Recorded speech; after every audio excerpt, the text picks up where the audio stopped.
नमस्कार, ये आकाशवाणी चंडीगढ़ है। अब आप रतिका से प्रादेशिक समाचार सुनिए। दूरदर्शन आज 65वीं वर्षगांठ मना रहा है। देश में टेलीविजन प्रसारण की शुरुआत 15 सितंबर 1959 को दूरदर्शन से हुई थी।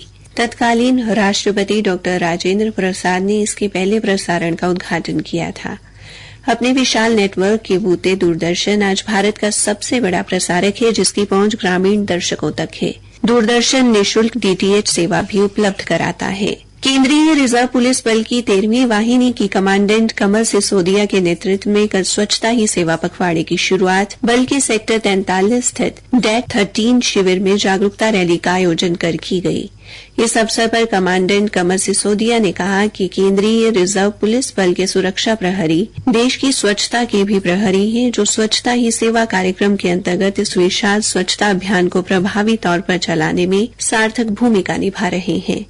श्रीमती सिसोदिया ने बताया कि ये वाहिनी पंजाब, चंडीगढ़ व दिल्ली के विभिन्न संभागों में अपने कार्यक्षेत्रों और आसपास के सार्वजनिक स्थलों पर व्यापक तौर पर स्वच्छ भारत अभियान में अपना योगदान दे रही है। इसके साथ साथ लोगों के बीच आकर स्वच्छता ही सेवा और स्वच्छता में जनभागीदारी के संदेश को जन जन तक पहुंचाने का कार्य कर रही है। रैली में 13वीं वाहिनी के अधिकारियों और जवानों ने बढ़ चढ़कर हिस्सा लिया। ये रैली बल के डेट कैंप से शुरू होकर चंडीगढ़ न्यायिक अकादमी से होते हुए सेक्टर 43 के अंतर्राज्यीय बस अड्डे तक आयोजित की गई। पंजाब एवं हरियाणा उच्च न्यायालय के मुख्य न्यायाधीश शील नागू तथा कार्यकारी अध्यक्ष न्यायाधीश अरुण पल्ली के मार्गदर्शन और उनके संयुक्त प्रयासों से हरियाणा के सभी 22 जिलों और 34 उपमंडलों में राष्ट्रीय लोक अदालत लगाई गई। इन लोक अदालतों में व्यवहारिक मोटर दुर्घटना दावे, बैंक उगाही, चेक बाउंस, वाहन चालान और समझौता योग्य आपराधिक मामलों सहित विभिन्न श्रेणियों के मामलों की विस्तार से सुनवाई की गई। कैथल जिला विधिक सेवा प्राधिकरण के अध्यक्ष तथा जिला एवं सत्र न्यायाधीश ऋतुबाई के बहल की देखरेख में कल न्यायिक परिसर में राष्ट्रीय लोक अदालत का आयोजन किया गया।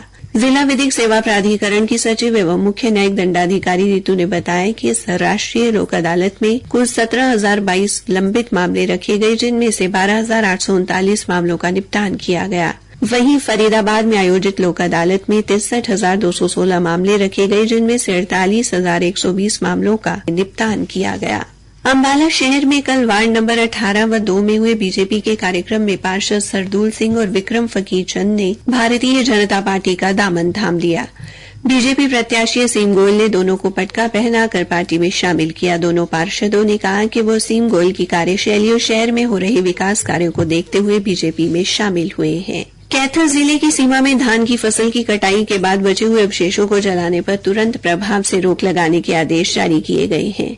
ये आदेश भारतीय नागरिक सुरक्षा संहिता 2023 की धारा 163 के तहत जारी किए गए हैं। जिलाधीश डॉ विवेक भारती ने कहा कि ये आदेश अवशेषों को जलाने से होने वाले प्रदूषण से मनुष्य के स्वास्थ्य, संपत्ति की हानि, तनाव, क्रोध या मानव जीवन के संभावित खतरों के दृष्टिगत जारी किए गए हैं। इन अवशेषों को जलाने से पशुओं के चारे में भी कमी होती है। उन्होंने कहा कि इन आदेशों की अवहेलना का दोषी पाए जाने वाले व्यक्ति के खिलाफ कानून अनुसार कार्रवाई की जाएगी।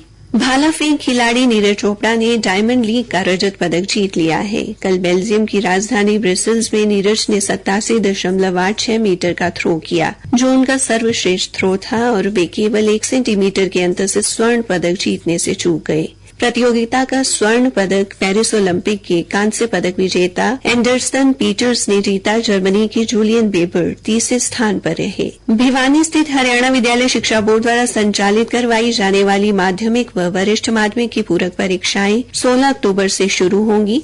परीक्षाओं का तिथि पत्र बोर्ड की वेबसाइट पर अपलोड कर दिया गया है। इसी के साथ ये समाचार बुलेटिन समाप्त हुआ।